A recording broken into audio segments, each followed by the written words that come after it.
नमस्कार। मैं डॉक्टर मंजू भार्गवी भार्गवी सिंफो में आप सभी का हार्दिक स्वागत करती हूँ। आज मैं आप लोगों को हिंदी साहित्य के प्रसिद्ध कवि या साहित्यकार श्री अटल बिहारी वाजपेयी जी द्वारा लिखित मन का संतोष कविता का सारांश सुनाने जा रही हूँ। कविता का सारांश सुनने से पहले कविता को एक बार पढ़ने के। मन का संतोष। पृथ्वी पर मनुष्य ही एक ऐसा प्राणी है जो भीड़ में अकेला और अकेले में भीड़ से घिरा अनुभव करता है। मनुष्य को झुंड में रहना पसंद है। घर परिवार से प्रारंभ कर वह बस्तियां बसाता है। गली ग्राम पर पुर नगर सजाता है। सभ्यता के निष्ठुर दौड़ में संस्कृति को पीछे छोड़ता हुआ प्रकृति पर विजय मृत्यु को मुट्ठी में करना चाहता है। अपनी रक्षा के लिए औरों के विनाश के समान जुटाता है।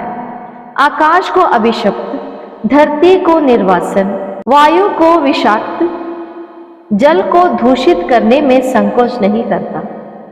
किंतु यह सब कुछ करने के बाद जब वह एकांत में बैठकर विचार करता है, वह एकांत फिर घर का कोना हो या कोलाहल से भरा बाजार या प्रकाश की गति से तेज उड़ता जहाज या कोई वैज्ञानिक प्रयोगशाला या मंदिर या मरघट, जब वह आत्मालोचना करता है, मन की परतें खोलता है, स्वयं से बोलता है, हानि लाभ का लेखा जोख नहीं, क्या खोया क्या पाया का हिसाब भी नहीं। जब वह पूरी जिंदगी को ही तोलता है, अपनी कसौटी पर स्वयं को ही कसता है, निर्ममता से निरखता परखता है, तब वह अपने मन से क्या कहता है, इसी का महत्व है, यही उसका सत्य है। अंतिम यात्रा के अवसर पर विदा के वेला में जब सबका साथ छूटने लगता है, शरीर भी साथ नहीं देता, तब आत्मग्लानि से मुक्त यदि कोई हाथ उठाकर यह कह सकता है कि उसने जीवन में जो कुछ किया सही समझकर किया, किसी को जानबूझकर चोट पहुंचाने के लिए नहीं, सहज कर्म समझाने किया, तो उसका अस्तित्व सार्थक है, उसका जीवन सफल है। उसी के लिए यह कहावत बनी है, मन चंगा तो कटौती में गंगा जल है। हम लोग कविता के कुछ कठिन शब्दार्थ के बारे में जानेंगे। बस्तियां मतलब रहने का ठिकाना या घर। जुटाना इकट्ठा करना। अभिशप्त शपित, निर्वसन निकाल देना। विषाक्त विषयुक्त, दूषित कलुषित। कोलाहल हल्ला। मरघट शमशान। आत्मालोचना अपने चरित्र में कामियों को पहचानना। परते लेयर्स। तोलना मतलब मापना। कसता परखना। निर्ममता निर्दयता। निरखता मतलब देखना या परखना। आत्मज्ञानी मन की भावना। अस्तित्व मौजूद होना। चंगा अच्छा। कटौती कटारा। चलिए अब हम लोग कविता का सारांश देखेंगे। मन का संतोष। पृथ्वी पर मनुष्य ही ऐसा एक प्राणी है जो भीड़ में अकेला और अकेले में भीड़ से घिरा अनुभव करता है। हम लोग मानव है। हम लोगों की मनस्थिति ऐसी है कि हम लोग अकेले में रहते हुए भी घिरे हुए जैसे महसूस करते हैं और भीड़ में रहते हुए भी अकेलापन महसूस करते हैं कि किसी ने हम पर ध्यान नहीं दिया, हमें अकेला छोड़ दिया। ऐसा बहुत सारे बार हमारे मन में भावना आते जाते रहते हैं। मनुष्य को झुंड में रहना पसंद है। मनुष्य को सोसाइटी में रहना या ग्रुप में रहना बहुत पसंद है। घर परिवार से प्रारंभ कर वह बस्तियां बसाता है। गाली ग्राम पुर नगर सजाता है।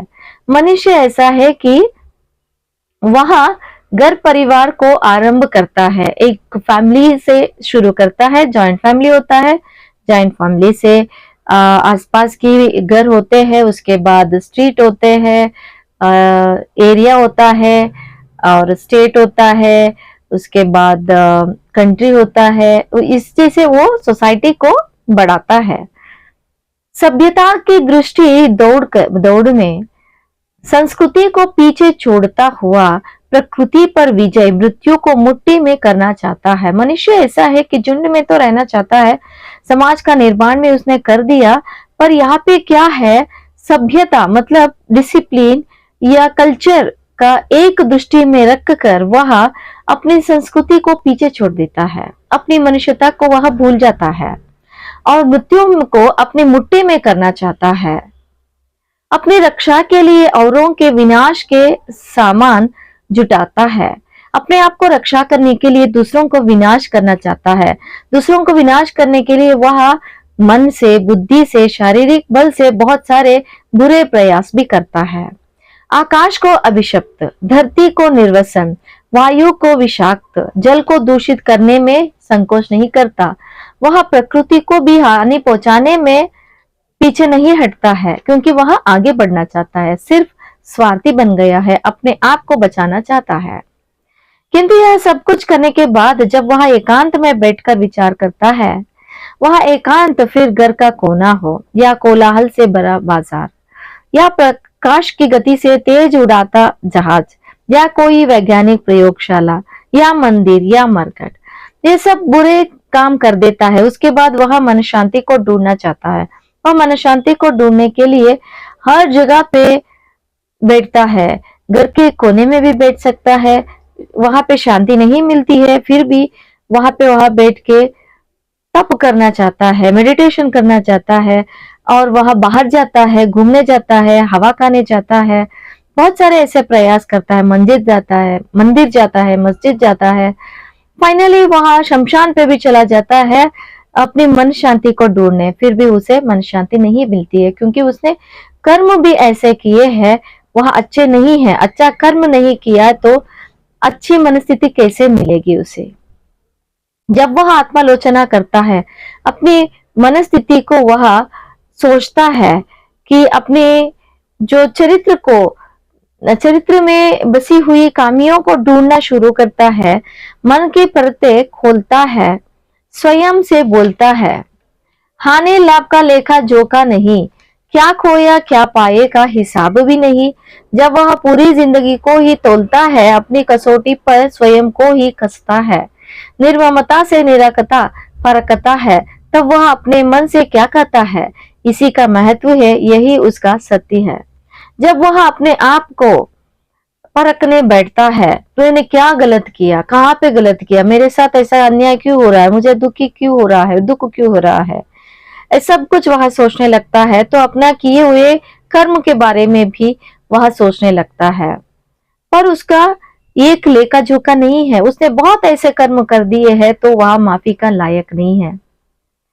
अंतिम यात्रा के अवसर पर विदा की वेला में जब सबका साथ छूटने लगता है, शरीर भी साथ नहीं देता, तब आत्मग्लानि से मुक्त यदि कोई हाथ उठाकर यह कह सकता है कि उसने जीवन में कुछ किया है, सही समझकर किया, जिसकी जानबूझकर चोट पहुंचाने के लिए नहीं, सहज कर्म समझकर किया, तो उसका अस्तित्व सार्थक है, उसका जीवन सफल है। कवि यहाँ पे बता रहे हैं कि हम लोग तो जीते जी यहाँ पे नहीं कह सकते कि हमने जो कुछ भी किया है सही किया है। मृत्यु होने के बाद, हम लोगों का मरने के बाद अगर हम लोग एक बार बोल दे कि हमने जो कुछ भी काम किया वह सही किया, सार्थकता से हमने किया, कर्म को कर्म समझकर किया, ऐसा बोलने का किसी में हिम्मत है तो वह कार्य उत्तम है। पर इस तरह बोलने वाले बहुत कम है, क्योंकि काम भी ऐसे करते हैं, कर्म भी ऐसे करते हैं जो माफी का लायक नहीं होते हैं। उसी के लिए यह कहावत बनी है, मन चंगा तो कटौती में गंगा जल है। अगर आपका मन अच्छा है तो आपके कटौती मतलब कटोरा में गंगा जल रहेगा, अगर आपका मन सही नहीं है तो वह पानी भी विष हो जाता है। यही पर कविता का सारांश समाप्त होता है। कवि अंत में यहाँ पे बताते हैं कि हम लोगों को कर्म करने से पहले एक बार नहीं 100 बार सोचना है कि हम लोग जो कर रहे हैं वो सही है या नहीं। हम लोगों के लिए जो भी काम करते हैं हम लोग सही ही लगता है, पर उसका प्रभाव या परिणाम दूसरों के ऊपर किस तरह पड़ता है उसको भी सोच समझकर हमें ना है। यही संदेश हमें देते हुए कविता का अंत यहाँ पे होता है। धन्यवाद।